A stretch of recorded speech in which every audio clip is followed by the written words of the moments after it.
I want to remind ourselves, this reduces our numbers. Does anybody have to leave soon? Okay.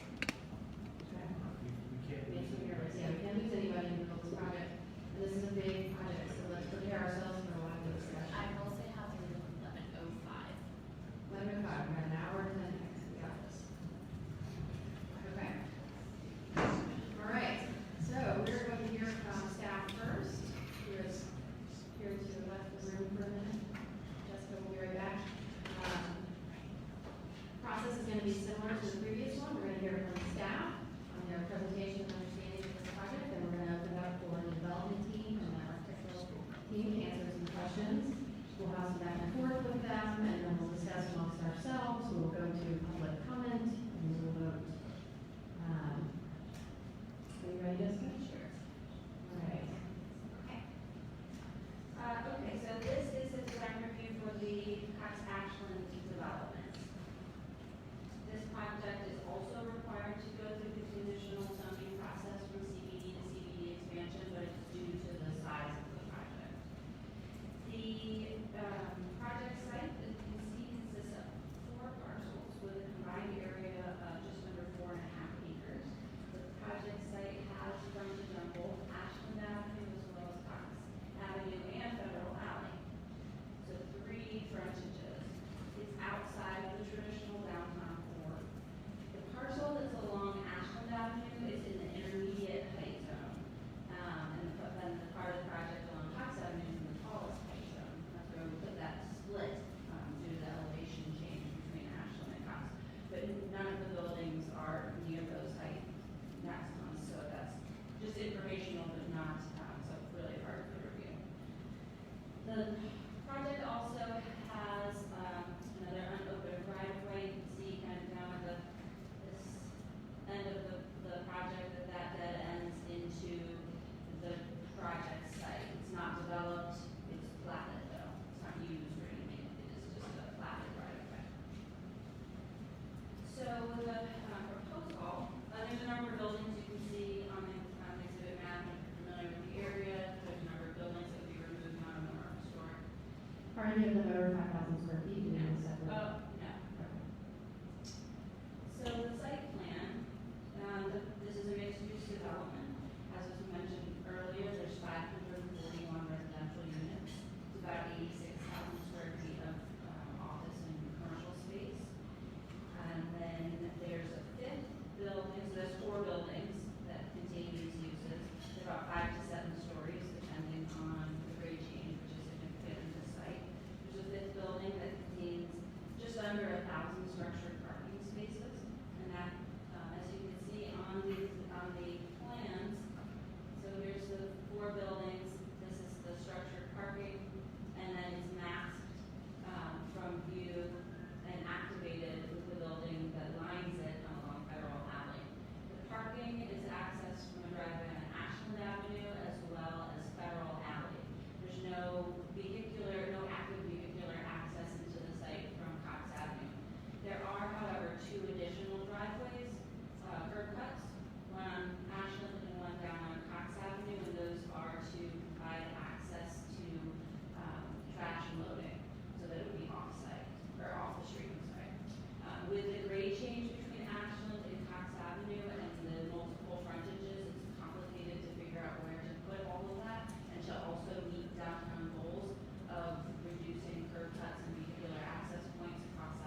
due to the large right of way and trying to figure out a way to deal with that. With that, staff supportive of that condition. Federal alley, so it's not really an alley, it's not really a street, it's not a key pedestrian street, so, and it's not really very developed, so this is an exciting opportunity to activate front on a federal alley and really set the stage for how that would look. The applicant's proposing a 10-foot sidewalk along that little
I went to all the design review committee meetings, and, it was, I think there were 3 or 4 times, so this has been heavily reviewed, and, I think I recall hearing there's an 80-foot elevation change between Ashland and House. What's not? 80 feet. I saw a nod, 80 feet, which is pretty incredible in itself, yeah. I've got a question, and I'm sorry for interrupting you before, but, so Federal Alley currently not, it's currently an alley, not a corridor, so it doesn't have a requirement for, it incorporated a 6-foot sidewalk. Then the others, where the requirement was 12, they're going 10. Is there some kind of, what is the impact, should they be 12, or would it have to be screwed back, what's the actual impact to the project? Well, the Cox Avenue sidewalk is now 12 feet. And so it Okay. meets, and then we also had the additional requirement to maintain 8 feet of unobstructed pedestrian zone. So some of the original discussions on the project showed a more narrow sidewalk on Cox Avenue, but that's been answered. And then on Ashland Avenue, there's sections where the sidewalk is 10 feet, but then it's interrupted by the planters, and then there's more sidewalk space after that. So it's not, like I mentioned, it's not a traditional streetscape, 12 feet of sidewalk, street trees along the street. It's setting the stage for a different kind of character. Which looks like an improvement, really. I mean, how far is the actual structure from the roadway there? About 40 feet. 40 feet. Well, 150 would be no problem, right? So, okay. And I'll let the applicant talk a little more about the materials, but we, from staff perspective, staff is supportive of this project, for all the ways it meets the design guidelines, and noted where it does not comply with some of the CBD expansion standards. But again, due to the large size of the development, we would expect that it's not going to be a one-size-fits-all, and so staff is supportive of those requested conditions. Any questions for Jessica before we bring up the development? Okay. Here we go again.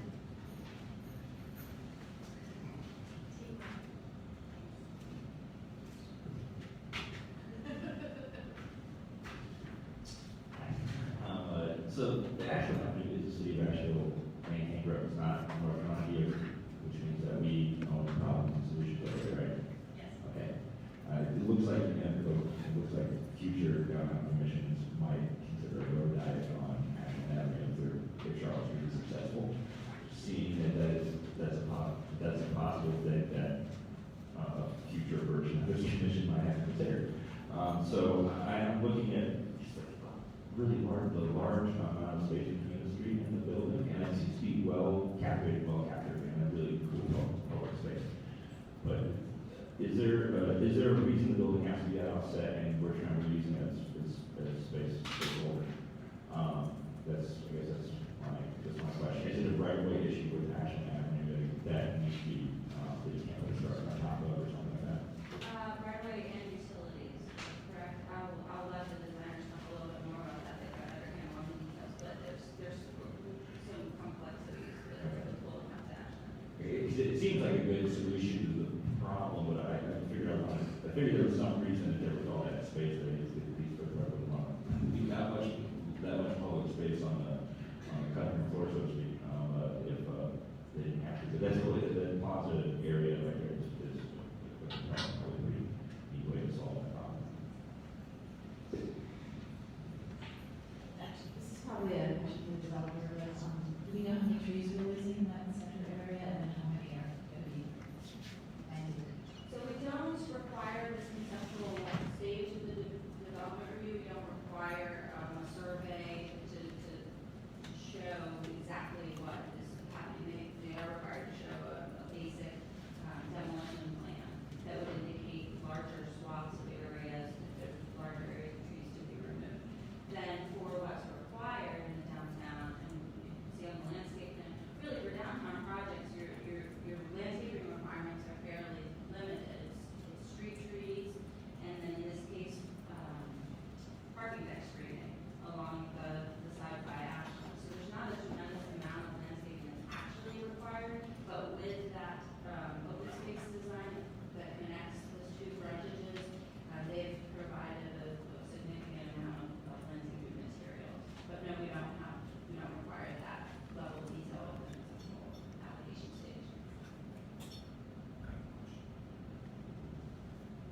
remember one of the things, was discussed about this project was potentially connecting to the greenway that's gonna be in the Ashland Avenue. Is that something that was included in the design of that? No, that is not something that came up in the PRC review.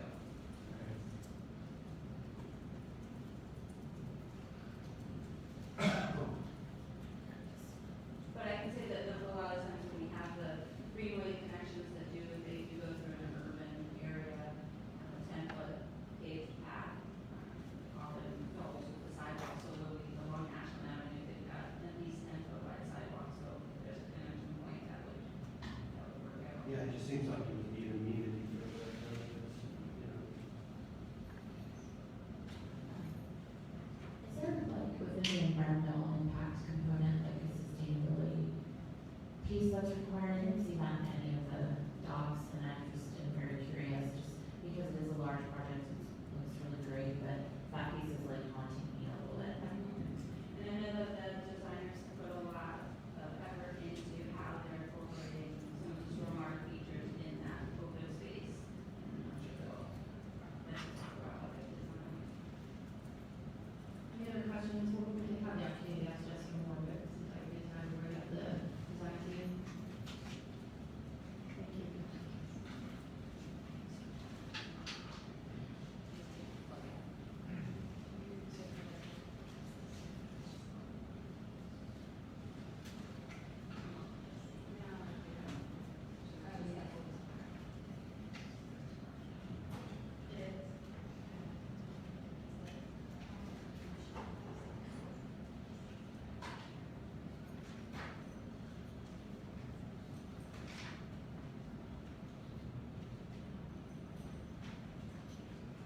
There's here where we're chatting about, I believe this is the largest project that has come through downtown Asheville. The square footage of Mission Hospital is about 600,000 square feet. This was more For than sure, and also, if you're trying to think about other, we do a good number of larger apartment complexes, but most of them have been in South Asheville. The Rat Lost project had about 300 or so, residential units outside downtown, but now, I mean, this is big. And if I recall, I didn't know if Melvin can speak to this, but 541 residential units here in Newport, 86,000 square feet of commercial space, office space. I find it intriguing that some of that commercial office space is a triangle-shaped building. I thought we were in that one. Sorry. We'll throw back there. Good morning. My name is Brian Cook. I'm an architect with McMillan County Step. And we're trying to make a difference than what we've probably usually seen with stagnant images. So we've made a three-dimensional video, a model video to kind of sort of walk through the site at human scale to really try to help get a sense of the space, because it's huge. It's almost just for 4.5 acres. It's on a site that, as Sage said, I mean, it drops 80 to 90 feet at the worst conditions. So it's really hard to get a sense of what overall what we're looking at. But Is this video part of your documents online? Because it's a great. it is not, so Okay. I think you should. I think you should. It's always a design review. Thank you. Yeah, and that was, based on the design review, we did show this, we had a lot of positive feedback from that to use that, or use this as a way to translate what we're proposing, so that's why we're doing this today. I'm gonna go through, I will pause it at some places, pull out some material samples, so we can look at. Sorry.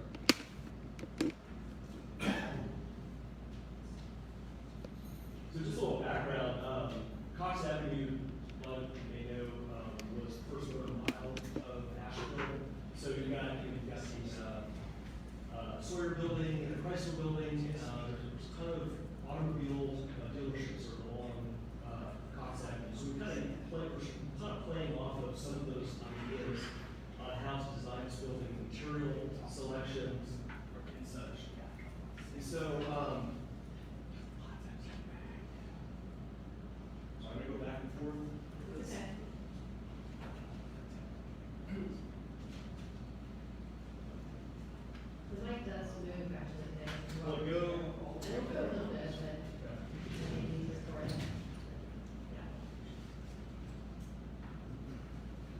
So as you can see on this image on the board, got a couple of historic photographs and the current image of the Chrysler building on the far right, which is currently an apartment building. The Sawyer River building in the middle, and what was the Parkland Chevrolet, which was North Cox Avenue, which has been demolished. So part of our design in this building on Cox Avenue was taking some of that language of those motor buildings of brick, large open windows, industrial windows, and trying to give a nod to it without recreating it. We didn't want to recreate a historical building, but we wanted to give sort of just a nod to that style. And that's what comes up on the Cox building. What that also does is that's 4 stories, the building steps back. This gives, this is really floor to a number of the buildings that are across the street, along that street that are 3 to 4 stories tall.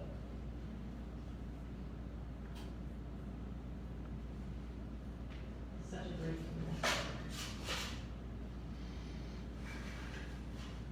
For that brick, we're looking at a sample like this, which is, we're trying to match the, I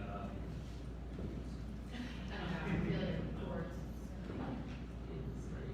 Thank you.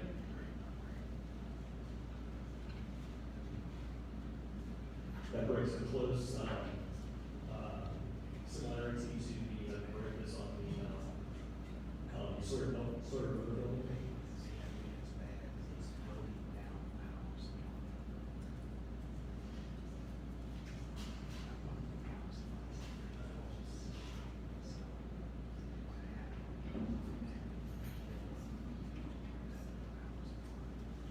Just to clarify, this isn't like a near, this is actually stacked brick. This is- Stack brick, oh yeah. I mean, it's technically, it is bigger, but it's a full solid brick. It's a full brick. It's not gonna be a 12 or 14 inch thick brick wall, Yeah. but it'll be a full brick. It's not realistic. No, these days. Yes. So along Cox Avenue, in this building, we have commercial and retail spaces at the street level. And as you can see, the road has dropped down, so we do have just about a 10 to 12 foot grade change from the top, the north end of the building, to Cox Avenue, and the south end. So we'll have different levels of entry at this point. Some of the materials of the building, as we get up above the brick area, we're switching to a more contemporary, modern style that will be translated throughout the rest of the site. And some of the materials that includes will be metal panel systems, which,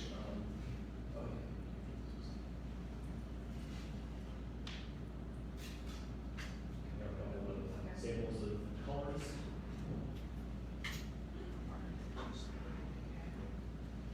This particular part of the structure was discussed a lot in design review. It's very thoughtful.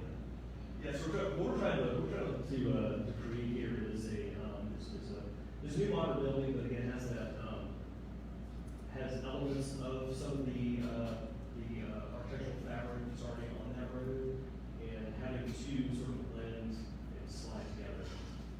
So we have, so in addition to the brick, we have another panel that's passing around, and that'll be, articulated in a grid pattern. And then up above, once you get up to the 6th and 7th stories, we'll have, as you can see, the white portion on the board up to the left. That'll be a cementitious siding. And Wait, no ethos? no ethos. No ethos. No ethos. There is no ethos whatsoever. And we were looking at a profile similar to this. It has some grid pattern to this shiplap siding. This is a more, this fiber cement panel. It's more commercial style panel. It's thicker than a typical residential fiber cement we look at.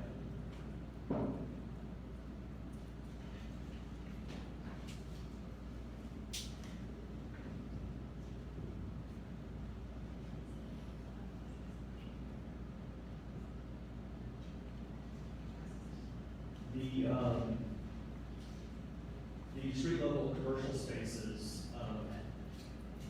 we have an entrance into the courtyard, which is the connection from Ashland or from Cox Avenue to Ashland Avenue. At this entrance, we've taken the building, we've sort of turned it into the courtyard space, so that allows to happen is you've got retail space that can continue into that internal courtyard area, activating those areas. Maybe you've got a little coffee shop pop up kind of inside the space.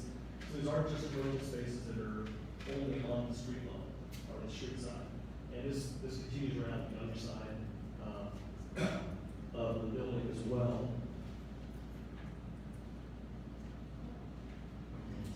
North side.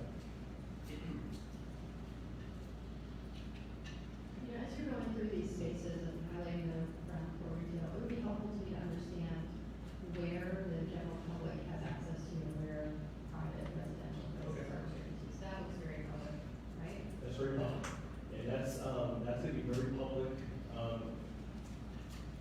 full time up until about those trees that you see. So you come in about 50 feet. As far as public-private, it is, I mean, the developer is planning to allow this to be open for public, transit through. But because it is private property and for security reasons, they are looking at the need to, have certain hours that need to close it down. So there will be pedestrian connectivity between Ashland and Cox. That's great, that's something that wasn't originally there, so that's. Absolutely. Yeah, great. The things that you just passed, is that like a pathway right there? Are those pathways? Yeah, so this building here, this is the largest building. This is the building that's on the south side of Cox Avenue. So it didn't feel so massive. We broke it up into sort of 3 towers. And each of those towers are connected by outdoor or open air bridgeways that pass through. And so this is sort of our gateway piece from Cox Avenue as you enter into the site. We've been dubbing this the kaleidoscope. One of the things that I guess, as far as how it looks and some of the details in it, we were playing off of, as you see at the bottom right of the board, again, thinking of the automobiles that once were on the street, 50s chrome and fins that were on cars. And so playing off that idea and kind of getting these metal pieces that screen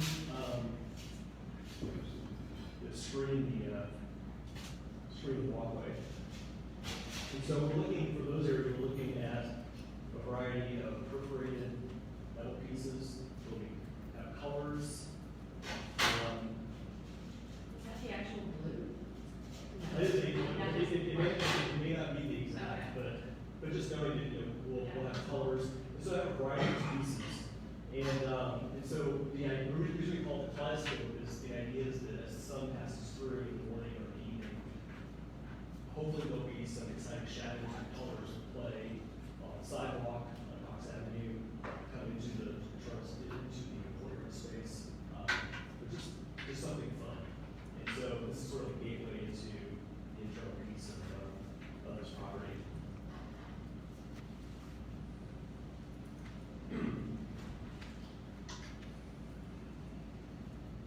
Coming into the internal space, again, we wanted to present this to you just so this is important to the entire site. So we wanted to be able to show you the internal piece. Typically that's not what you look at, but we wanted to share it so you can see kind of overall what the project in a sense is.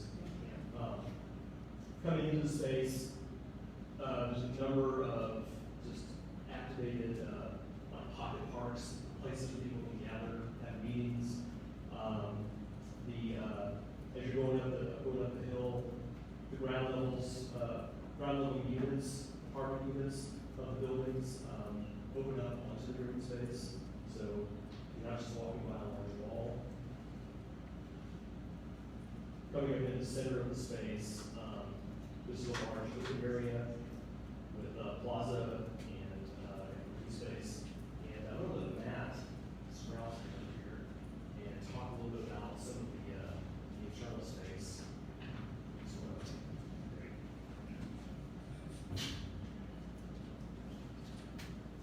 Slide kind of back up.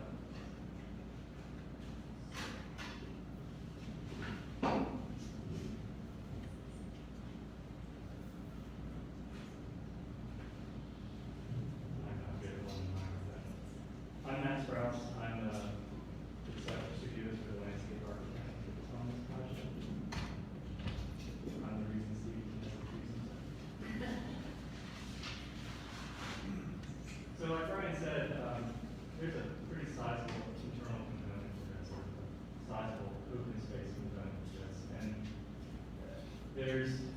with this whole project, there's public space, which is mostly streetscape. There's semi-public space, which is kind of what we're standing in here, which will have some security component to it, whether it's a lockable gate or that hasn't really worked out. But the closest I can think of in town that it might relate to is the Lansing's property that runs from Rankin down to Lexington. So that's, people can usually walk that during the day, but they close it off at certain hours. Because there's a number of residential units in here, and a lot of the units do open out into the space. And a lot of the open spaces for the residents are within this area. So, stop that right there, if you would. Can't remember who mentioned about the sustainable features of this. We have not, Mr. Arnett mentioned it, or asked the question. So, the ordinance would require us to put in about 34 trees. So, that's your landscape requirement for this property. That's mostly street trees and a little bit of parking deck screening. This project would be varied about with that. So with this internal space, on top of those 34 required street trees, we're looking at about 135, 140 additional trees. Now that doesn't include the other landscape components to this. The concept here, from east to west, this connection between Cox and Ashland, is that of a new urban forest. We're looking at native plants, pollinators, native trees. We really want to create this idea that you're kind of looking into the treetops and looking into forest floor from the inside of this. And there's some images that I think are shared on your documents, and they're over here too, some of these smaller vignettes. But, you know, this concept of really having this nice shaded, densely planted amenity space is kind of central to this whole development concept. And then nestled throughout the semi-public spaces are private spaces for the resident. There's a small dog park, there's a pool area, there's an upper terrace that would be completely closed off. As you can see, there's multiple levels. We have 80 feet, 70 to 85 feet of elevation change to overcome. We're taking advantage of that with sort of multi-tiered terraces, stairs, different vantage points, and stuff that are right there. And then another sustainable feature I want to bring to everyone's attention is stormwater is going to be a big component of this. How we're going to handle it. Chris Day's here for some design concepts. There'll be some traditional stormwater, urban stormwater components like underground systems, storm tank systems.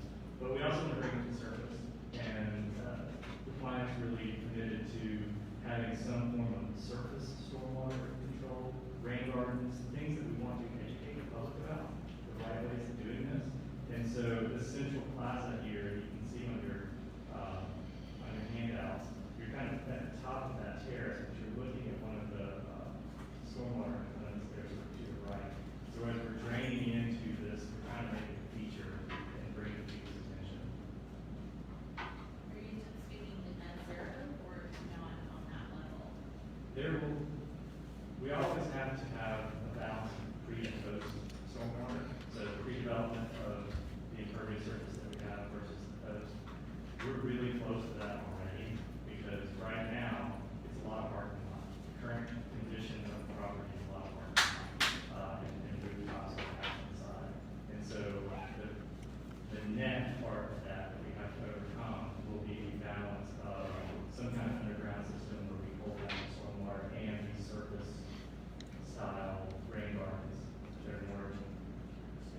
beautiful. They can be made to really enhance space and create wildlife habitat and pollinator spaces. We're really excited about that part. So as we kind of turn and head back up to Ashland, you can kind of see the idea of this urban forest, and this is a young rendition of it as these trees grow, these trunks get taller because they look into Kansas. I'm gonna let Brian take over here. We're here at Ashland up at the top of the mountain. Yeah, so as was mentioned earlier, the nature of Cox Avenue is one that's pedestrian friendly. There's a lot of older buildings that have give context to how that street feels and looks. Ashland is a very different beast. It's like more of a highway, more suburban in nature, like single story, low lying buildings that are set back pretty far off the roadway. So because this piece of the property is a new addition to CBD, we've kind of taken it upon ourselves to kind of start with the new context for the Ashland Avenue construction project. So again, we brought a lot of those same materials over from the Cox Avenue concept, switching from the red brick that is just go around. We would switch over to a more contemporary black brick for these buildings.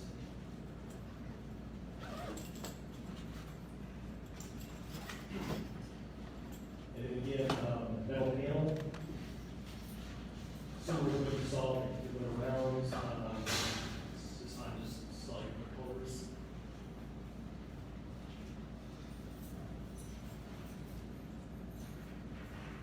Also want to add, looking at this image, we have a number of balconies, almost all the units will have some sort of outdoor space to their units. For the balcony railings, we are still bringing in this perforated material that would also be part of the railing system, and that would be rendered more of a rust metal, copper metal.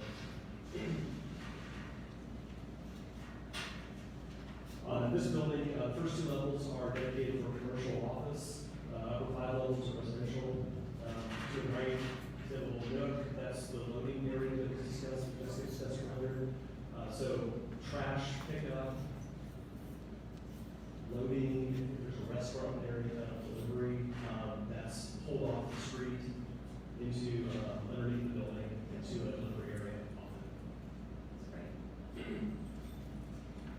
Again, as you're walking down or up Ashland, heading north, you see how wide the sidewalk and everything is. That's due to the right of way and property line. But we have created a number of plaza areas on the site. What tree species did you choose for this? Did it know? Red for chairs, right? All right for chairs. All right there. No, so up here on Ashland, there's a mix of oaks, because we have the room. And then there's some maples. Good question. I should have this. Well, you know, as we're turning into the fall and watching the street trees in there, some of us drop their leaves. True, you know, we have an opportunity here to really have, because it's so long, to have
is made up of a 30,000 square foot, four-story office building, and then to the other end is 2 levels of commercial ground, street level, and then 5 levels above.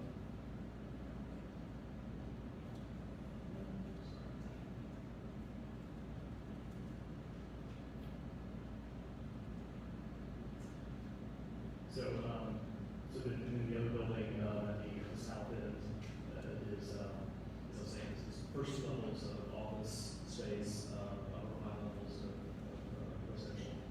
And did I hear that right? There's a 30,000 square foot tenant, or is it multiple bays? So it's set up for a couple of options. The client ideally would love to have a single tenant. That's why this building is sort of designed as more of a signature standalone piece. I think there are potential options that we're talking with, but it is set up that there could be some small spaces on the local level. So it is designed where there are individual bays at the street level, so those could become smaller leasable units. Please don't bring us an H&M overall, it's something crazy. Yeah. This is right where, this is right where we were talking earlier about the grid connectivity to what would be Morgan, right? So if the entrance, if we changed it and recommended that it cut to Morgan, you slice off right about where signage says. Yeah, right here. Okay. Yeah, So further so- compromise on the structure that is already. Right, it really splits the building and the wall location, where it's, could be somewhat reasonable to use. You do see the plaza area again, lots of, number of, outdoor furniture pieces.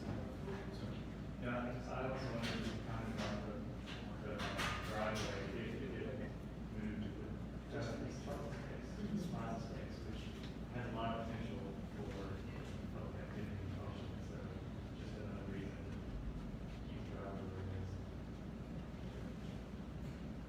Something else I do want to note was, many of you were in the design review, committee, a couple times we met. I think when we first showed this, we had this one building where the commercial was only linear along the first and second floors, and the residential was all on the top. One of the comments, or just a couple of the comments were looking at breaking that up, and so we did react to that, and I think it actually, it made the building turn out, I think, a lot better than the builders originally planned.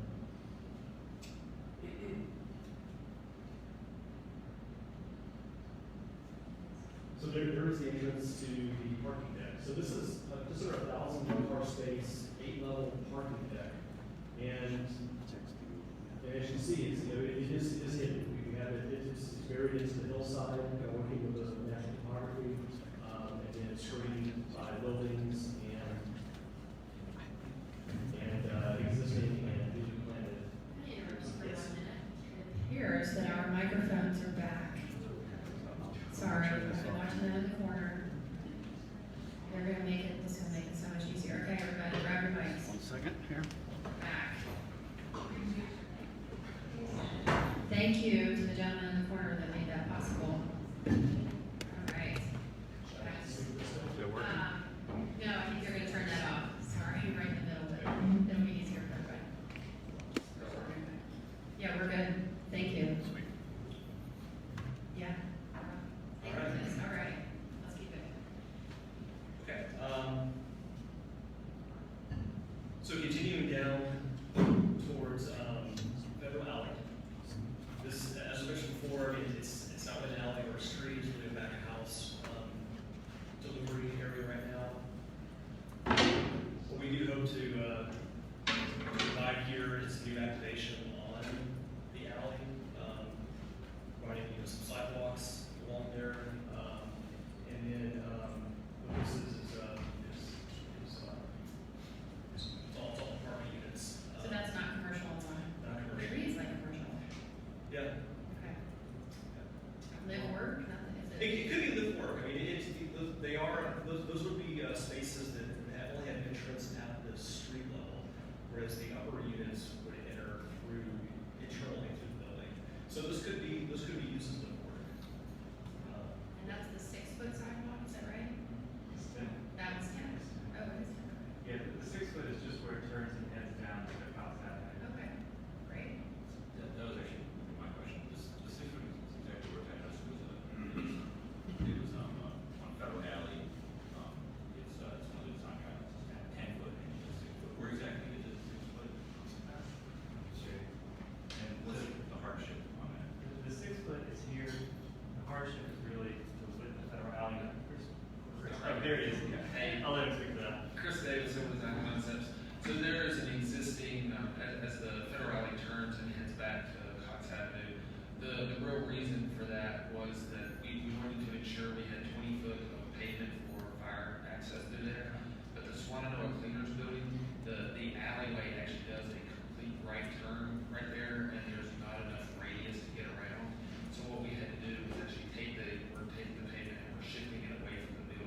base, the black roof that's passed around, the combination of metal siding and fire cement siding.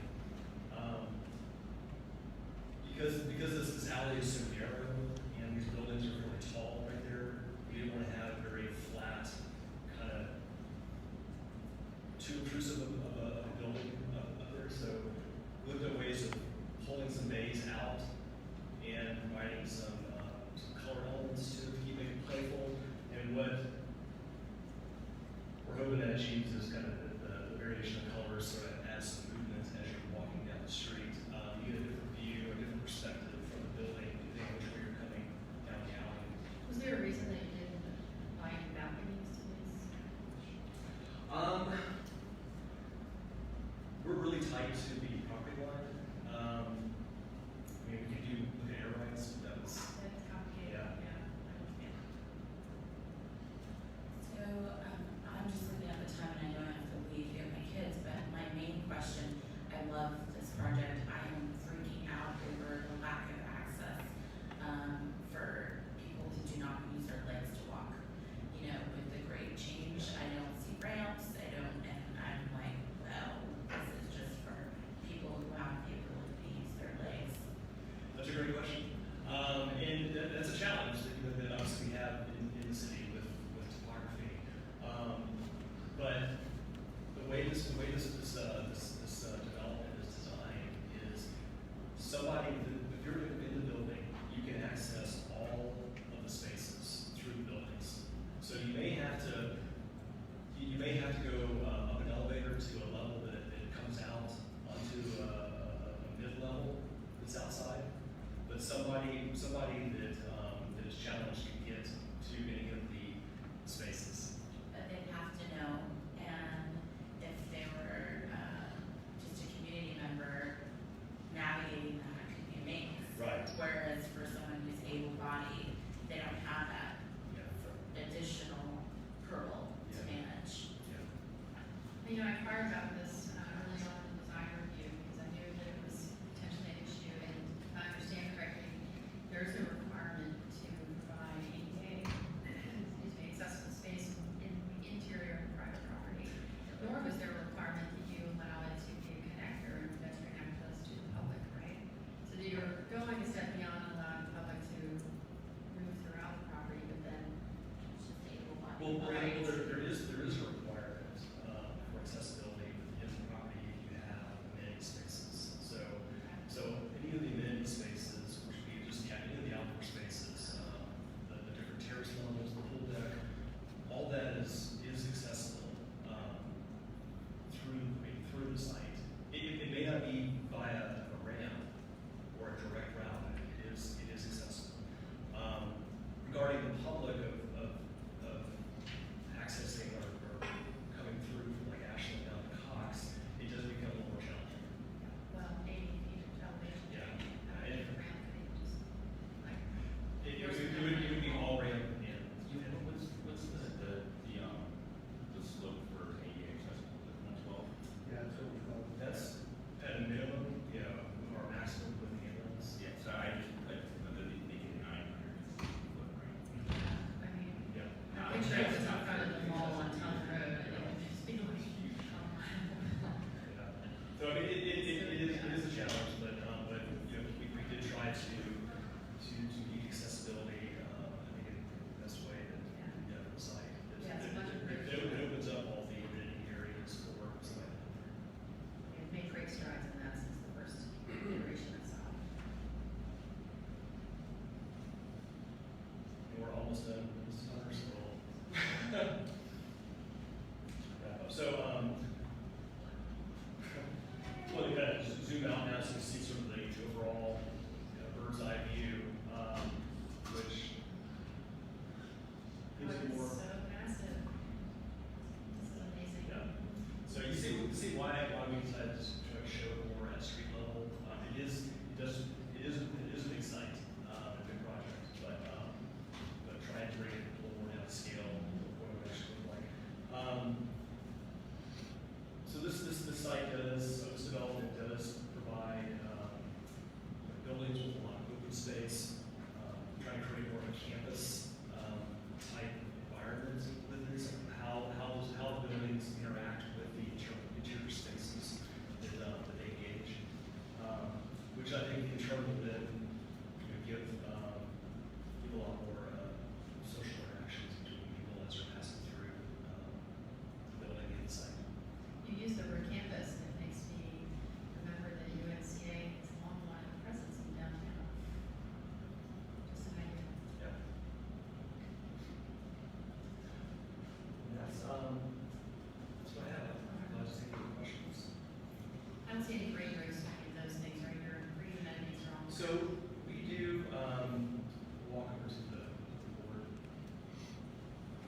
We don't have officially green roofs, but we have green terraces. And so there's a private terrace that's over the roof of this lower space here. We'll have landscaping. The roof of the wedge building, office building. We are looking at providing. We are looking at providing a rooftop amenity space. It hasn't been decided yet as far as is that something that will become more public, depending on what tenant takes over the entire building. But that has a lot of potential for an actual green roof space. We are also looking at for all the roof membranes, we'll be using full roof white membranes, which does a significant amount of heat island ripping. That's great. My question, my apologies, Mr. Officer, is I'm noticing this thing that's happening with new buildings that I don't think any of us have taken into consideration. Building D does not give a shadow to another building. I'm noticing like intense condensation happening depending on materials, not with every building. That's creating mold or some other things that have to be like a new maintenance model. I'm seeing it kind of in a lot of different places, and it surprised me because I'm like, well, I guess this new shadow, lack of light, change in airflow is creating these like tunnels with issues. Does that D building give a cast a shadow and is close? Is it close to something else? Another existing building? Oh, another existing building. There is a building to the left of the board, so south of the screen. It's about that's where the art council is. There's probably about 20 feet between the building. That is on the south face, so they're really never going to cast a shadow on that building. Okay. Did that answer your question? Yeah, I think so. I think I'm also considering those things. I know it's not literally your personal singular concern, but as a member of this body, since I've noticed it on a regular basis now, I'm starting to bring it up.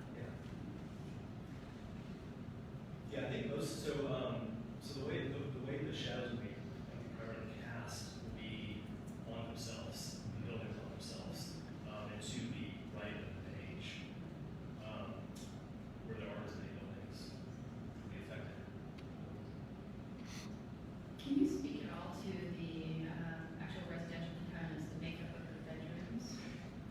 Yeah. I'm looking, but so many accounts, I'm happy with so many accounts, but I can't, so you can pass. So we have a good mix of types of units. There are efficiency studios, 1 and 2 bedrooms scattered throughout. 1 bedrooms are the primary makeup. Looking at the aerial image right now, starting at the bottom left, which is building B, there are 243 units in that building. Going up to the top left of the screen, building A, 100 units. Building B to the right of that on Ashland, 80 units. And then building C along Federal Alley is 65 units. So we actually had I think it was a recent revision. We had the numbers updated. It's 488 units on this site. Yeah. Is that because you pulled some from the Ashland side to the I think we added more office space. Okay. So on Ashland, the second levels of the residential buildings, right now we have those as offices. Those could convert back to residential if they deem that that's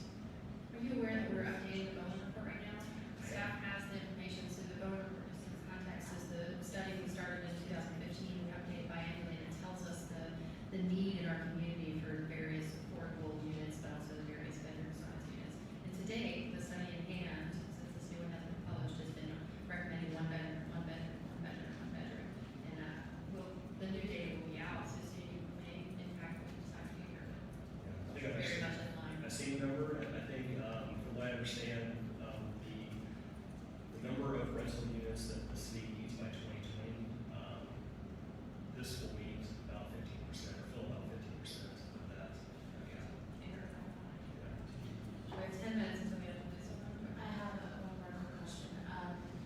So because of the size of the campus, I know this isn't exact to the building, so forgive me, but safety is a whole different thing, right? So whether it's the blue light system that's employed on university campuses or some alert system mechanism, like how is that being factored in to the campus? Because there are blind spots, very clear Oh, blind sure. spots, and so for someone who is unaware, or there's a wall, like a federal alley, like how does safety become something that's a part of the campus? Yeah, well, that's a great question, and I think, we'll definitely look into the blue light. I think that would be a good addition internally to the site. But security has been one of the major discussions that we've had with this.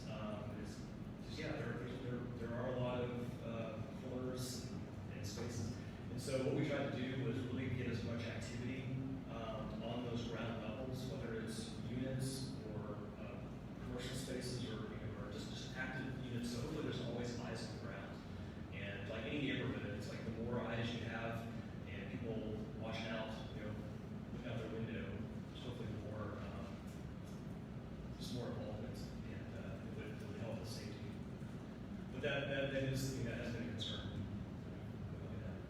I'm getting a little concerned about time, because I understand, we don't want to lose our quorum and then have a stall vote for the wall. So we have about 10 minutes, and I think maybe a crucial thing would be to do is ask Kimberly if you have any more pressing questions, because I know you're the one that has to leave.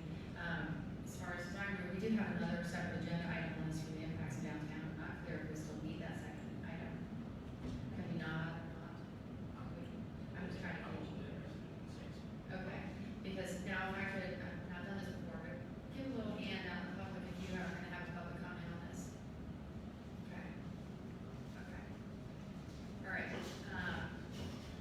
How about, are any questions for the team right now regarding this before we move into public comment? Really quick, I feel like the federal element, the streetscape side of it, and the ground floor activation, I think that there's potential for, I would hate to see the architecture really limited in ground floor to only residential forevermore, because I feel like there's the potential for some activation, whether it be artist studios or that type of thing, with workspaces and that kind of thing. So I'd like to just know that is, I think that would be a positive feature. Okay. They're happy to use a couple residential units in exchange for getting some street level activation there. Yeah, I think, to be honest, that's sort of why we designed that ground level more in a commercial storefront look, so that it could be either or. But yeah, I mean, I think if there's, which I know there is demand for smaller retail space and store frontage, that could end up being one of that. Yeah, and that's kind of what I'm saying, like, is there a way that we can let sort of the market decide what those things should be, rather than the architecture, because I feel like that flexibility is really important for that area and for the whole market. Okay. I'm gonna have you sit real quick and have some public comment. Thank you. All right, if you wish to speak on this project, please come up to the mic, have 3 minutes, state your name, we're in a crunch time. Good morning. My name is Terry McLean. As a resident of Asheville, I certainly appreciate well-researched and well-planned economic and residential development. I represent the Family Health Centers, which is a medical practice a few lots down from the south part of the project in Ashland. We have 10 physicians, hospital-grade lab, hospital-grade radiology. We can see 200 or more patients a day. 50% of those are Medicare patients who need to see their physician. But in fact, all people of all ages who have an appointment need to see their physicians. We have approximately 50% of our 100 employees that are employed on Ashland as well. I have a few questions. My first question is, what are the plans to mitigate the noise, the dirt, the digging in, the removal of debris, the inflow of supplies, and the traffic that's going to occur during the project? What is the project timeline? What are the city's plans to manage the traffic of all of this once this is completed? And then my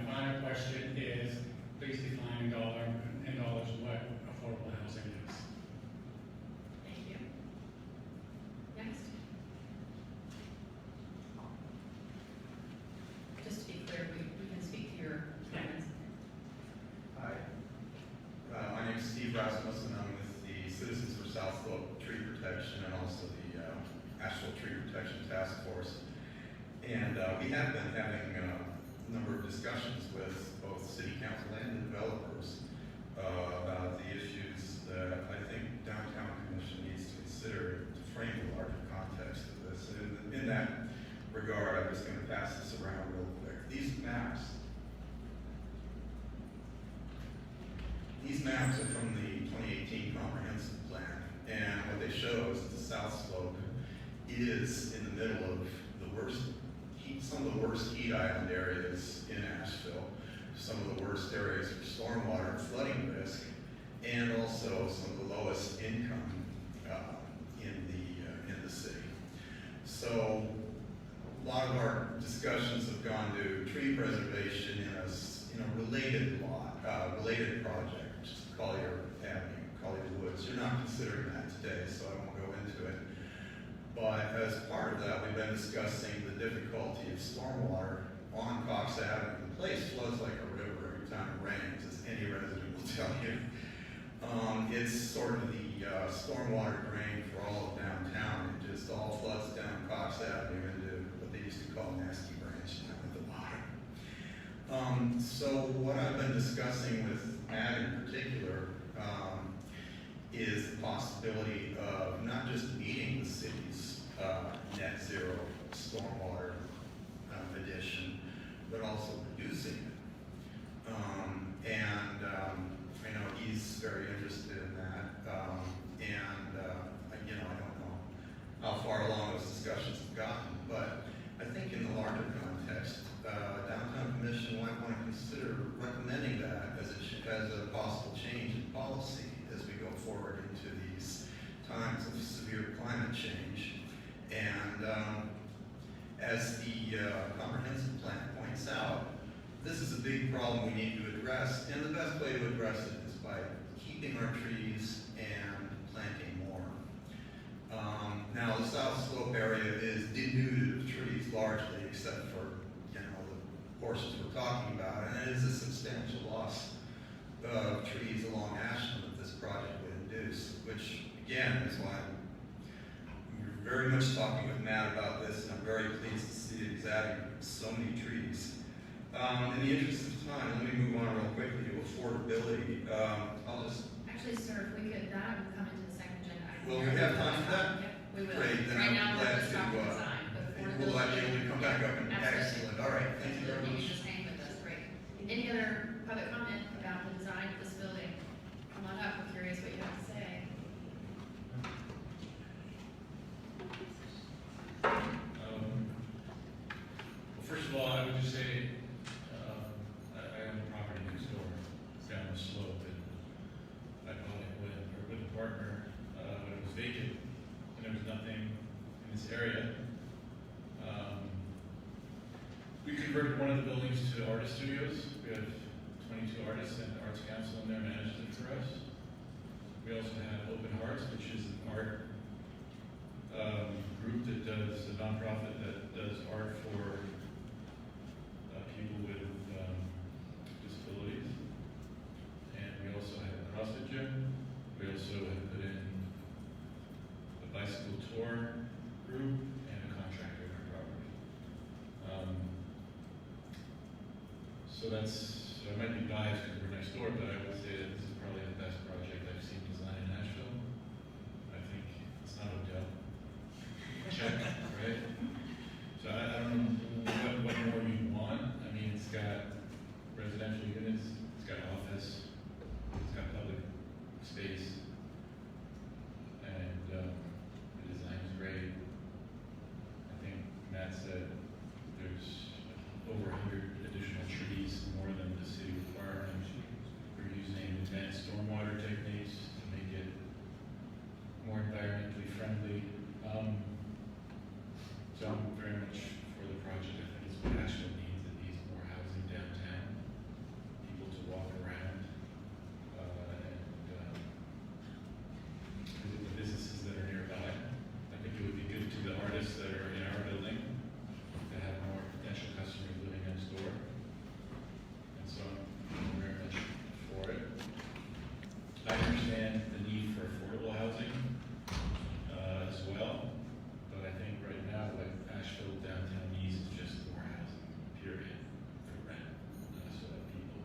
here and not live, where all the other apartments have been built just south of Asheville and then have to drive in.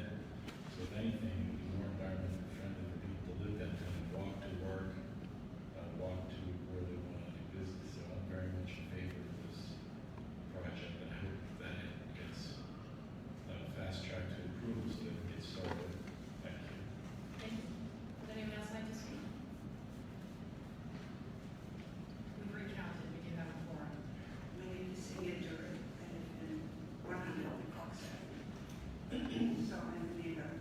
A few things that concern us greatly, and then one is that so many new people will live in such a small area without the infrastructure that we see. There are no stores to do anything. There's not enough parking probably once all these new people have used or are using the parking garage. Currently, there is such a shortage of parking already, and the businesses that are there are very concerned.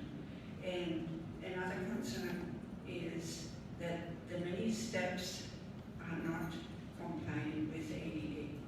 And here's an idea on how to perhaps circumvent that. If there was a way to build an elevator, outdoor elevator where you can look outside and perhaps get some views, like in some beautiful hotels or in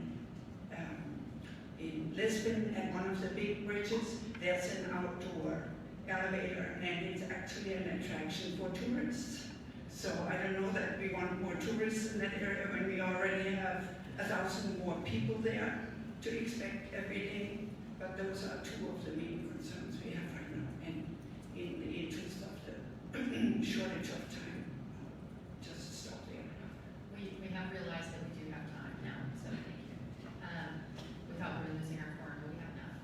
Would anyone else like to make a public comment about this project and its design? I will speak to that last one. They're building a parking deck that is, I think, double the size of the largest parking deck we have in downtown. It has just under 1,000 spaces. I would love to hear from the design team as to whether or not any of those spaces will be public. I suspect that may not be known until the leases are in place, but yeah, come on up. A public comment closed at 11:09. Yeah, I'd like to respond to that. So the parking deck will accommodate 100% of the usage of the site, in addition to 100% of the building, the apartment building across the street that the developer also owns, which is the Chrysler building and 180 Cox. Sorry, 162 Cox. So there's 100 units over there. They currently park on the Cox Avenue surface parking lot. So this deck will accommodate them as well. Right now, the developer is hoping to be able to provide a number of spaces open to the public. It will be dependent on who the office tenants are and their needs and their hours needs.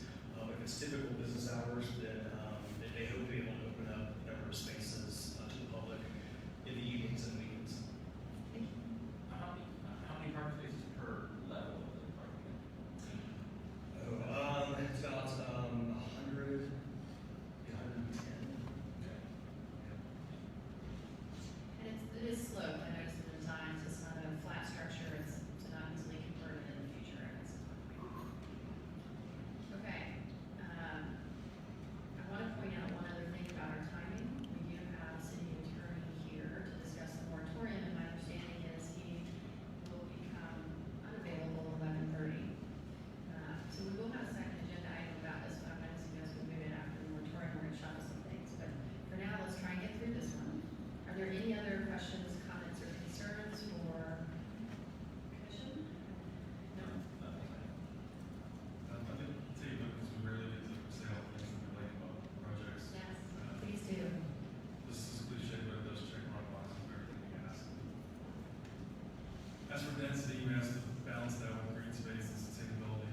We asked for more housing and parking, inspired design, quality materials, public amenities. Like you guys can check a lot of these boxes that are easy to do in an urban context. Provide connectivity that you didn't have to. Carpool down a lot, getting people walk to walk, and making that extra experience of fun to have. And then we asked for more housing and parking. Like I said, we asked for more housing and parking. And then we asked for more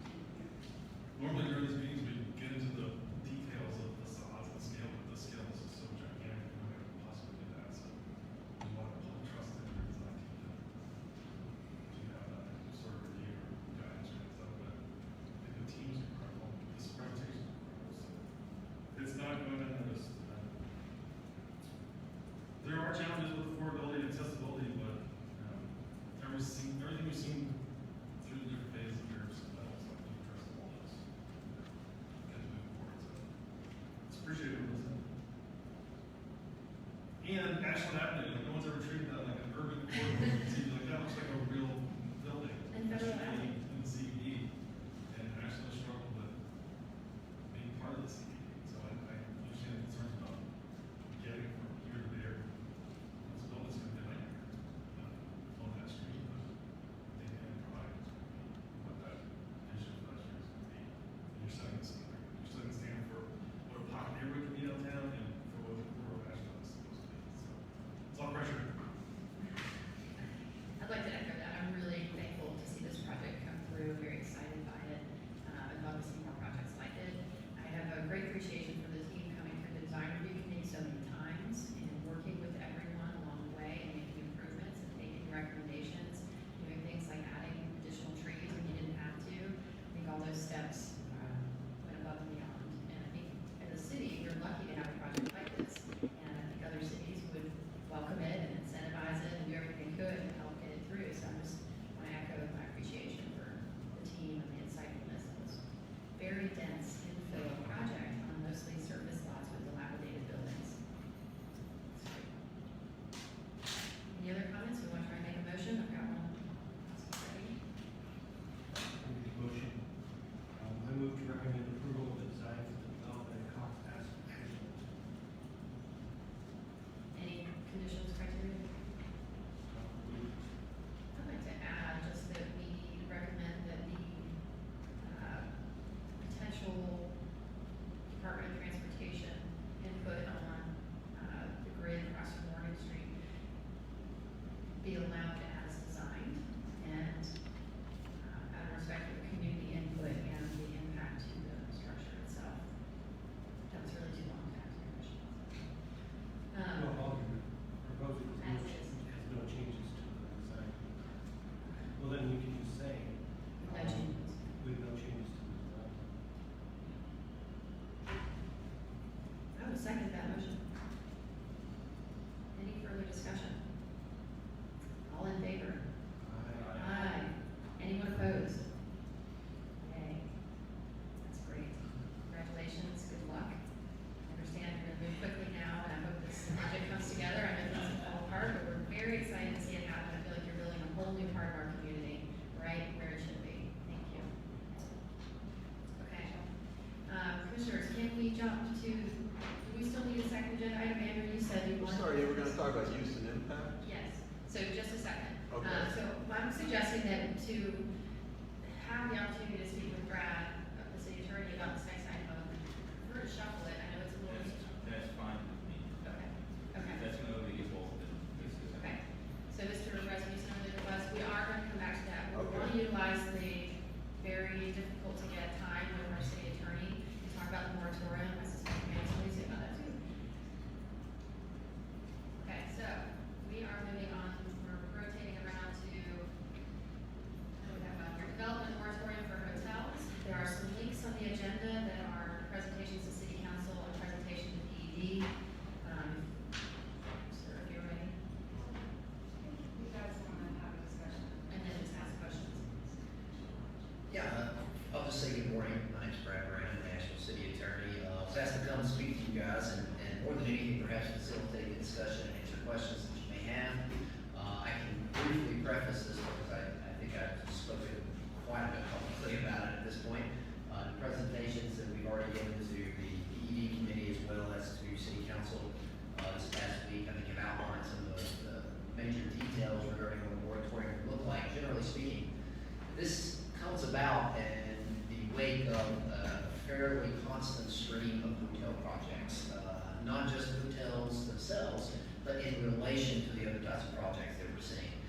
There was a feeling among city council and with one of our council members who present, I don't want to put words in their mouth, but I think there was a general sense that we were beginning to get somewhat out of balance with these things. And along with that, there is also a strong feeling that in the wake of such demand from the development community on these types of projects, that city staff and city council felt somewhat lacking in the criteria to not just determine what sort of mitigating actions we should take with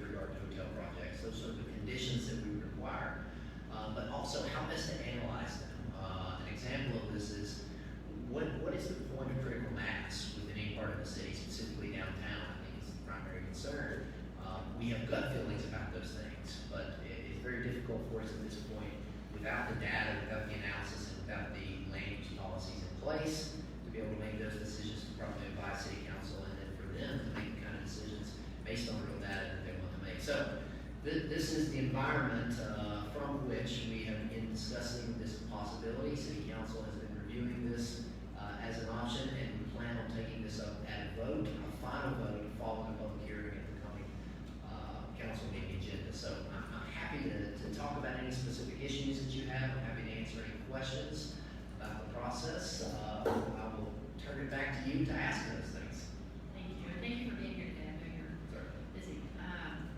One of the things, so before your time here in Asheville, I think it was January 2017 when we redirected lodging and station districts to go directly to council. Is it possible that as a result of this moratorium discussion that we might define some criteria and then remove it from the very political atmosphere that is council and push it back to a P&Z review?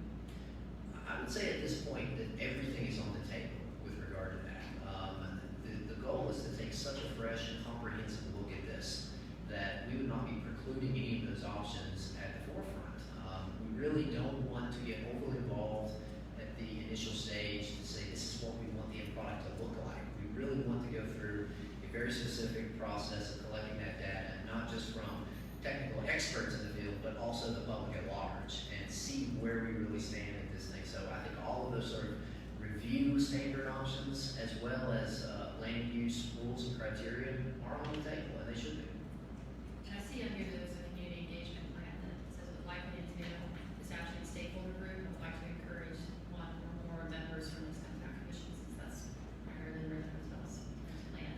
I believe that's absolutely in the planning process for this. The very brief overview of what the plan would look like is City Plans is currently contracting with Land Use Institute to come in and put on a technical assistance program for us. That would take place if approved by council in October.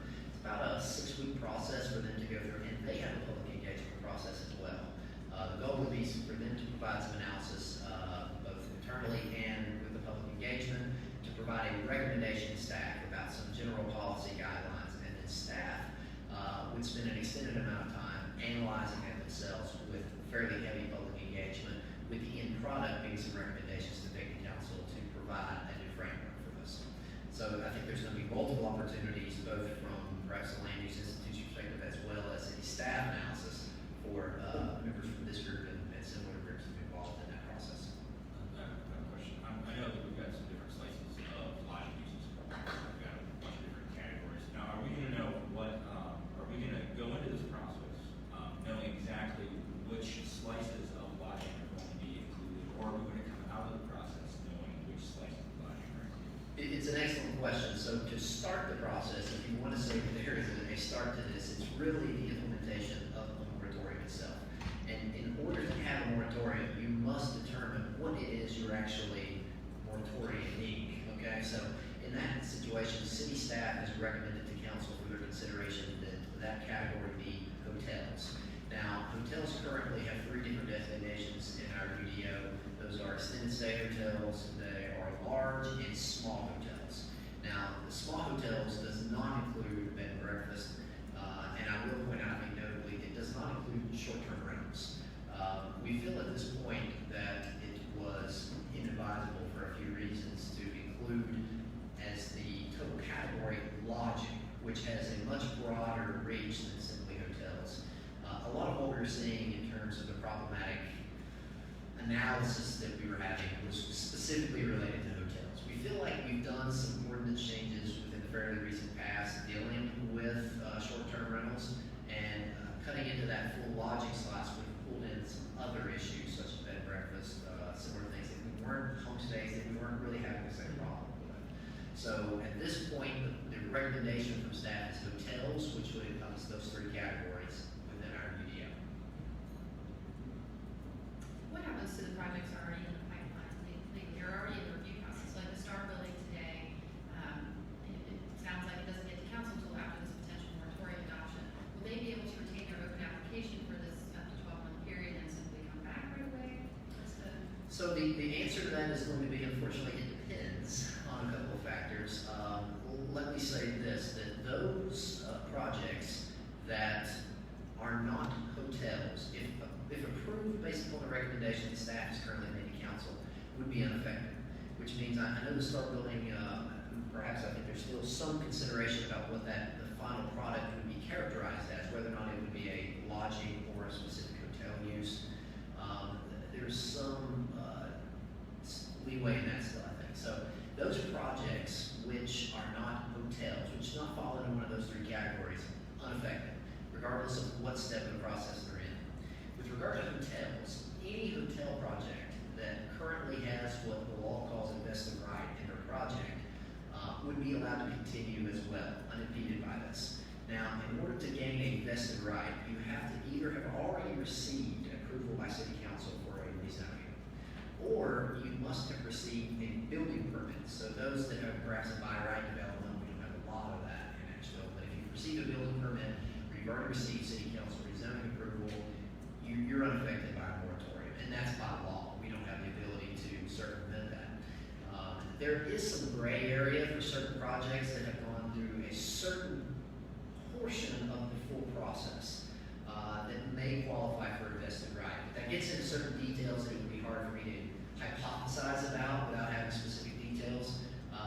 What I would say is that I believe staff is going to continue to work with people so that we don't simply shut everything down. It's going to be up to developers to make a determination for themselves, I think, what they want to do, because to be quite honest, we know what the playing field is today. We don't know what the playing field is going to look like at the end of the moratorium. The rules are very likely to be different. The standards of review very well may be different. The conditions that are required are likely going to change. I think they're going to have to decide, working with staff along this process, to see what they want to do, if they want to simply keep it open, if they're going to have to go back through a certain review process or not. I would say at this point, the best thing I can tell a group such as this is that I believe you will likely want a second chance to review some of these projects. I certainly believe P&Z will want a second chance because new rules may apply. And they may, based upon those rules, have different decisions one way or the other on those things. So still to be determined, but from a very high level, I can say if you are a lodging use that is not a hotel, you're unaffected. If you are a hotel that already has a building permit or a rezoning approval from council, you're unaffected. Everyone else is likely to be affected. Does that mean, so this September 24th meeting, if 72 Create Broadway is on the agenda before the moratorium discussion, that they may squeak through, however, if it were the opposite? It's another good question. Seeing what I have seen in that the agenda does appear to include 72 Broadway at this point, if it exists slightly higher on that agenda than any other moratorium vote, then it is hypothetically possible. Council has, until a moratorium is in place, they have the purview that they always have in rezonings to grant or deny those things. And the moratorium, looming as it may be, does not have the ability to weigh in on their thinking in terms of whether or not they approve rezoning. My only other input is that it seems like an opportunity working with Plans Institute, to also look at our short-term rental market and saturation issues. I think it would be a wonderful opportunity to get their insight. And I would encourage us to, without, throwing out a moratorium, but also to just gain that insight along the way. Yeah, this is the one thing I see the wisdom in saying, hey, just look at the short-term rentals. That policy seems to be working and forces as much as I want, but it is there. I'm a little concerned about the whack-a-mole problem. Of saying, okay, cool, well, we won't have a 23-room hotel room, we'll just have 23 units in the building that are all independently owned and qualified as a hotel. And that seems like a semantic difference that I feel people are going to be exploring those semantics if we only look at one side of it. Though I do see the point there, it's a difficult determination. And let me add to that with regard to short-term rentals. Obviously, that is the large remaining factor in the room when you're dealing with hotels. There are other current efforts going on at city staff level, considering some additional options that there may be some very significant tweaks to that process. Specifically, as I think you point out, one of our big issues is not those that are permitted in our zoning, but those that are operating these without a permit. So we are actively exploring some options right now to here, sending some emails on those very subjects. So those are things that, although may not be included in the moratorium, we're looking at those through some other lenses as well. So we don't want to create a situation where you have shut one door simply to crowd the next. We're cognizant of that, and we're gonna be watching it very closely. One last question. You said that vested interest, as expressed in a building permit. Would that only apply to places where you're used by right building for that use, for instance, the resort lodging, the resort zoning? Is that? Probably so. You can certainly, obviously, get a city council approval in a rezoning and a building permit. Sure. Obviously, but for situations where you only have a building permit, it's only going to be as a by right, and you're only going to have, as we know, very few of those within the city have that as an optional by right in your development. So I foresee very, very few of that situation coming up. We certainly do currently have some previously approved hotels that have not yet gone under construction. Those have already received that vested right through council approval. They may or may not have a building permit at this point. But I will say even those have limitations on timing. You can't simply have gotten a permit or council rezoning and sit. Both of those have statutorily imposed time limits on them as well. So they will either start or they will run out of time and then vested right can disappear as well. What is that timeline? For 12 to 24 months? It depends which one you're talking about. All attorneys start every answer, but it depends. So with regard to a building permit, you actually have to start within 6 months. Now, if you start and then stop, you can only stop for 12 months. 12 months of inactivity, you're going to lose your building permit. With regard to council approval, you've actually got the 24 months. Great, thank you. With regard to short-term rentals, when the council outlawed short-term rentals, they said that there was going to be an appeals process where people could obtain short-term rental permits. So far, that has not occurred. So, if the short-term rentals are not included in this moratorium and in the subsequent analysis, resulting in some policy changes, I think that has got to occur at least concurrently with this because it has been promised, for a year now, it's not happening. And if people, like other commissioners commented, if they can't get a hotel room, they're going to go for short-term rentals. It is a point that is as clear as day to us and city staff as well, and I think our planning department knows that this is the other major issue that we face in terms of the tourism balance currently, especially in the downtown community. So I do think they're looking at that, as I said. We are currently looking at some options to put a better handle on that from a regulatory perspective. And as part of this and in conjunction with the moratorium, I think we will be looking at, I don't think you can study any one use in isolation. We're studying this in balance. And certainly if you're going to study hotels in this community, you have to give some consideration to short-term rental market as well. So I think that's on the table to be studied and looked at very closely as part of this. So my understanding is this moratorium is throughout the entire city, is that correct? So our recommendation from the staff level is that it would be citywide right now, yes. Okay, so it would be possible to limit it to districts or regions? The moratorium? Yeah. City council has the ability to handle this the way they want. The thought process, and I don't want to speak too in depth for city staff and our planning department, was that although we consider downtown the epicenter of all of this, and both the demand and the issue that we're trying to address. However, it's very, very difficult for you to study in isolation one section of town. One of the questions we would ask ourselves is, well, if not downtown, should it be somewhere else? Should we be focusing hotel development outside of downtown? Without studying that area as well, it's very difficult to have the data to analyze that. So it was the recommendation of staff to look at everything to see not only what are the impacts on the city as a whole, but are they lessened here? Is it better for us from a holistic perspective to have them somewhere out of downtown? What would that do to having more cars driving into town? These are sort of the comparisons that we're trying to make. So the recommendation currently is all of downtown. And then, I saw something about, other types of moratoriums and how they were used in different cities in North Carolina, but have we found another city in the United States similar to Asheville that has used a hotel moratorium successfully? There have been a couple of efforts. I can't tell you specifically that they've used a similar moratorium, but a very, very similar efforts just gone on in Charleston. They actually, I was just reading a piece before I came down here with some new recommendations they were having regarding hotel development in their downtown area, and new regulations that are currently being considered by that city council on limitations on size, on affordable housing fees, and these types of things. The very sort of issues that I think we would be looking at as well. Austin, Texas is another one that has been going through some similar analysis.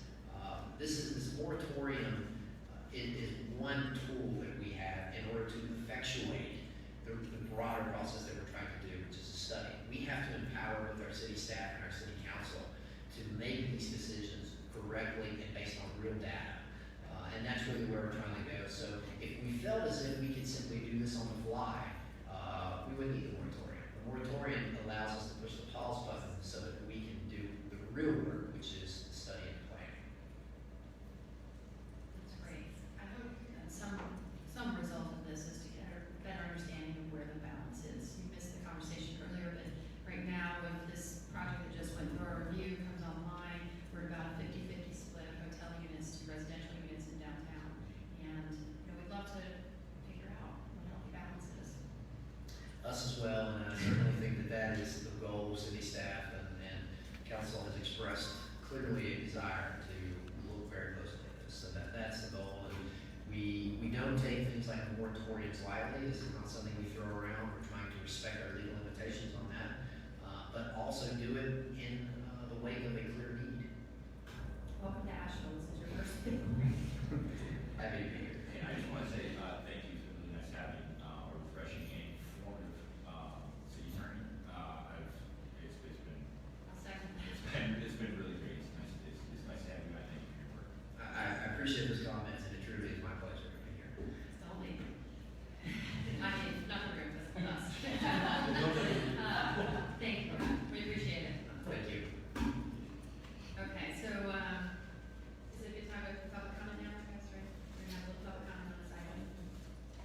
And I heard just to make a recommendation to council, which I've been drafting, and we else spoke. So I would like to hear from the public if anyone wants to speak to this issue. Now give you a chance. Public comment will be closed at 11:34. Okay. So from that, I tried to garner our group opinions here. What I got was a potential recommendation that the moratorium includes significant public input, that the stakeholder group include one or more members of the downtown commission, that we utilize the opportunity with ULI to better, that we utilize the opportunity with ULI to better understand the impacts of short-term rentals, and to consider whether, at the close of this process, we can move the approval of these projects back to the planning and zoning board, and when applicable, the downtown commission. I can send you the type. What do you guys think about that? We recommend the moratorium include significant public input, that the stakeholder group include one or more members of the downtown commission, that we utilize the opportunity with ULI to better understand the impacts of short-term rentals, and to consider whether, at the close of this process, we can move the approval of these projects back to the planning and zoning commission, and when applicable, the downtown commission.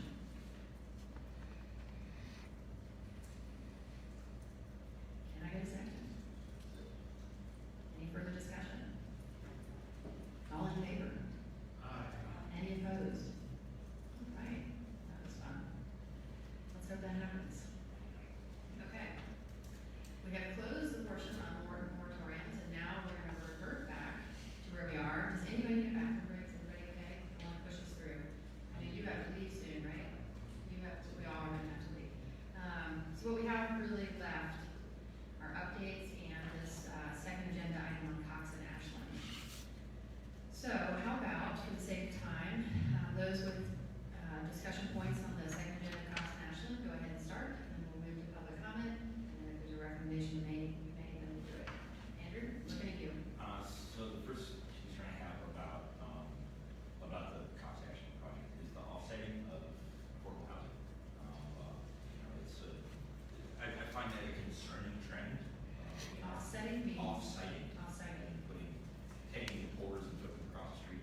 current policy out, and that policy for Luigi is undergoing some change, so I assume that it is 10% and 80% AMI. So we are currently, it's still up in the air.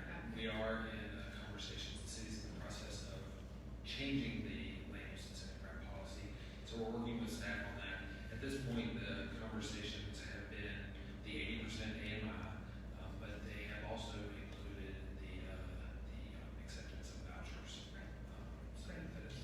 And if you're not aware, that's not, if you receive the Luigi grant, it's not required to do that, but there have been some audits on the pipeline that got in before that, and we haven't actually stated it on any of them, so. So the other thing I would note is that this innovation district opportunity Yes. project, the federal government is providing what will likely be many millions of dollars in incentives and tax breaks to make this happen. It would be very great if some of that tax savings that the bill will possess is passed on to public benefits that are experienced by local governments. I think that is part of the entire reasoning of the opportunity zone program from the federal government, is that local governments will benefit from said development, and all that tax breaks don't just get sucked up and sent into a hedge fund and into bank accounts in Everwood. So I feel that because there is a significant amount of federal tax savings that come along with this, that I would hope that enroll in city council to negotiate well on capturing as much of that those tax savings in things that we need here, such as affordable housing and public-private partnership partnerships. You know, we had a housing summit last week. I'm not sure if any of you got to see it. It was recorded. It's on the city's YouTube page. Brian was there. And we heard the reality that I'm also the vice chair of affordable housing, so I'm in that world in depth. And the reality is we try and write these projects with these lofty goals, but there's a reason that we haven't built any of the policies. Policies are too strict. It's incredibly difficult to build affordable housing. Now, opportunity zones, notwithstanding other incentives the city has, those are really our only tools. So I think you're right in that it's going to be council, it's motivates council to work on it. But, and also, in writing what I was saying earlier about the previous project, what kind of new revenues do we have coming online to help deal with the budget crisis we have every year? And this is one of them. This is a massive project that's going to create incredible new tax bases. I wish I knew that dollar amount. Then you throw Luigi in there, and it's abated for a while. So I think that math is going to be crucial to understanding and evaluating, what is it we want? Do we want great green space and sustainability features, or do we want more affordable housing? Do we want commercial space on Federal Alley, or do we want more affordable rent? It's a push and pull. It's finite math, essentially. But just my little share. I think, I will say, I told us the numbers earlier about hotel versus residential in Asheville downtown, and with that project just went through, it becomes 50-50, but there is also, in downtown, 33% of our existing housing is affordable. And I don't think we can say that about any other area of town. So when I learned that, I was like, it brought me great relief, because I think if we include some affordability in every project going forward, it will maintain a healthy balance like that. How much is that? Do you know how much of that is Vanderbilt and Battery Park? There are 416 affordable units in downtown Asheville as of March, so it's changed a little with some coming online, but I think 80 of them were at one of those structures and 100 of them. We have 4 affordable housing buildings in downtown Vanderbilt, the Battery Park, the 2 over on Whitman Street. You mean the actual voucher receipt projects? They're Yes. different, yeah. We also have affordable housing. And not including the ones that are included in other projects, but all 4 of those are affordable, and all 4 of them, just for interest, are former hotels. Right, 325 hotel units have converted to residential, that's a piece of data. So we have not, and on the flip side of that, we've converted 61 residential units to short term. So hotels are actually providing more affordable housing. That's kind of interesting. We also have Blue Water Heights coming online with an increased number, and they're actually included in the CDB now. So there's a lot of movement. And my whole point is to say that if every project we review at this point includes some component of affordability, then we're on the right path. Whether or not that has to steal from future tax income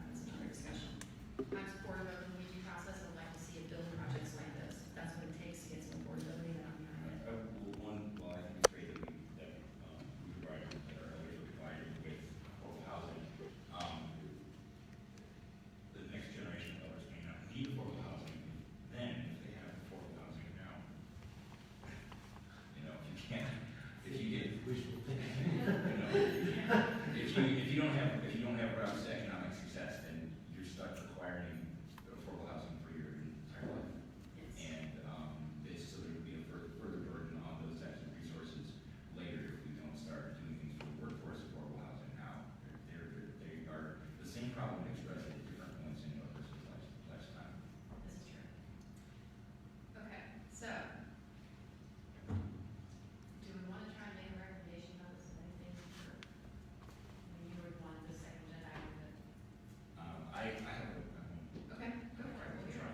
I move that the downtown commission, in our advisory role to Asheville City Council, make a recommendation to council that consideration of approval of Cox Ashland project include on-site affordable housing and exploration of expanding public-private parking. That's great, Andrew. I'll second that. Any further discussion? Do we need public comment? I'm getting tired. No public comment. Sorry, Steve, I see you back there. Come on up. Public Thank you. comment, 11:44.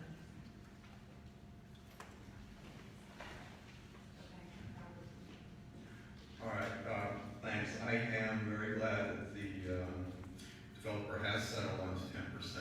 I know that was kind of up in the air. And part of that, I believe, is because we are trying to balance sustainability and affordability. They have to be balanced. We're in an era of when places like Houston sacrificed their prairies to affordable housing, found all that affordable housing drowned underwater when Hurricane Harvey hit not too long afterwards. So I know we're used to saying, oh, it's a zero-sum game. You have to give some here and take some there. Can't afford that these days. It's got to be both. So I think the developer is working with us in a good way in that respect, and that bears on the relationship between this project and the Collier Apartments. We're working with our group, along with working with Riverlink and the Preservation Society, to find ways to preserve that woods intact. In which case, the developer, even though they're continuing the process, they'd probably drop it if we're successful. But you know, another one of those maps I passed around showed just how desperately we do need affordability in this area and how big a concern for the residents gentrification is.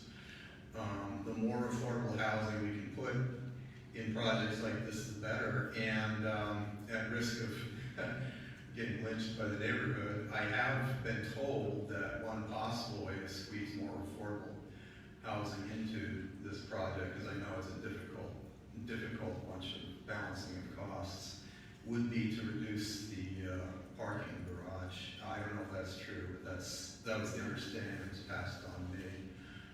That might allow even a few more affordable units in there. I'm just pointing that out as a possibility, but right now I just really want to approve and emphasize that, yeah, affordability absolutely has to be a part of what we do going forward, but so does sustainability. And we're pretty smart here in Asheville. I know we can find even more ways to integrate the two. Thank you. Is there any other public comment? One more. We're about to lose people. Go. Quick. I just want to say an impressive project and exciting project for Asheville. That's awesome. Thank you. Okay. Can I just, Oh, I don't want to take too much. all right. No, you're right. Come on up. I just want to make a counterpoint. I mean, I think, look, U.S. housing policy is a mess. It needs to be changed. Okay, we can all agree with that, and there's definitely a need for affordable housing. I just don't understand what the policy of the city is on this matter, because I think, yeah, 10,000 units of affordable housing should be done. In fact, I'm looking at a project of doing maybe 150 units of co-housing, which would be small units that would be within 60% of the market rate, okay? But it would only be done because we could do it in a site without any parking requirements. So I'm sure we'd get some pushback because no parking, but that's the only way it would work to make the cost. What I don't understand about our policy is we have a desperate need for housing in downtown. We have a developer who wants to do it, but we want to give them a hard time because of how much affordable housing. I just want to know what other industry that we do that. When a restaurant opens, I mean, we have people who need to eat. I think we should also require restaurants to provide 10% of their food at half price. Like I'm trying to understand, it's a whole community problem. I think we need to address it as a community and And to be honest, I think the tax base that we get from properties that are built should be put into the fund and do more things like the Walker Heights and things like this that we desperately need.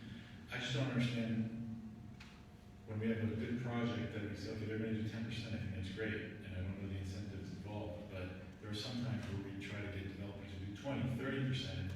It's not just their responsibility. I think it's the community's responsibility. It's all of our responsibility to address this issue, but we seem to always say, oh, no, you own this property and we have to tell you what to do. You have to solve our problems. I don't think it's not their problem to solve. Why do we always make it their problem to solve? I think we need to take a step back and figure out as a community, how are we going to address affordable housing? And figure out how do we make, U.S. policy is a mess in this area. We need to do it as a community, and we can't keep pointing fingers at other people to solve the problem. I think that's something that needs to be said. Thank you. Public comment closed at 11:49. I totally agree. Whose responsibility it is to build affordable housing is a long, lingering question. We have a motion, we have a second, we have public comment. Ready to vote? All in favor? Aye. Any opposed? Great. We have a recommendation from council. Thank you. I know several people have to leave. Now's your chance. We appreciate everyone's patience. Holden, you especially sitting there recording the whole thing. We do have a couple more agenda items. I think like maybe we should just go to lunch instead. Well, we do have to. I just feel bad making hard work and then three of us here. Come on over. Here's it. Really, Well, one note for everybody, the retreat, we're gonna look at retreats. Yeah, we're gonna be sending you new retreat dates. Okay, for Just watch your emails. We had a conflict. Thank you for being here. Do we just close the meeting? I mean, you want to do this, just close it down. Well, the update report is. I'd rather. I'm so excited.